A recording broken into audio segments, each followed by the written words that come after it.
Jeremy Siegel, within the gloom that's here right now, how do you maintain your optimism on buying stocks? Well, first of all, valuation is not unreasonable at all, especially in an extremely low interest rate world. Equity values 17, 18 times earnings in the United States, lower elsewhere in the world, I think are very attractive. Secondly, yes, a trade war would be very bad.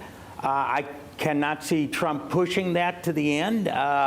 If he pushes that hard and drives into a bear market or a recession, I think his chances for re-election next year are next to nothing. So he knows he has to keep the economy and the markets humming. Jeremy Siegel, it's Friday. The Gloom Crew always comes out on Friday to tell us what to worry about. Explain to the buy and hold crew why they have confidence in the modern age of investment literature. We're not reading a Jeremy Siegel book anymore. We're reading blogs. We're reading tweets. How should we adapt to that? Well, I think the biggest mistake that most investors make is reacting to all the blogs and tweets and twists and turns of the market.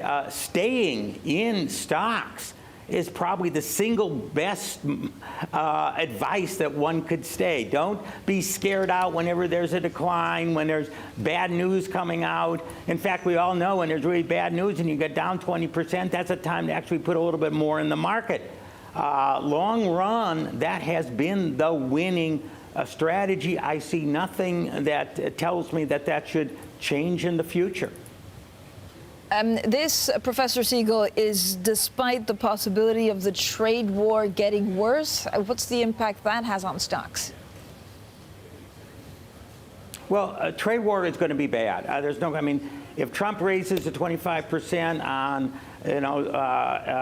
all Chinese exports, we could definitely have a bear market. I can't see him doing that, again, for the political reasons I pointed out. But if somehow someone sends him off and says this is what you have to do, yep, that's not going to be good for stocks. I'm not going to pretend that it is.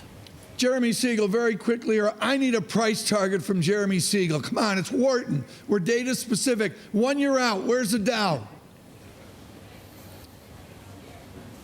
1 year out, I think we see the Dow 10% higher than today.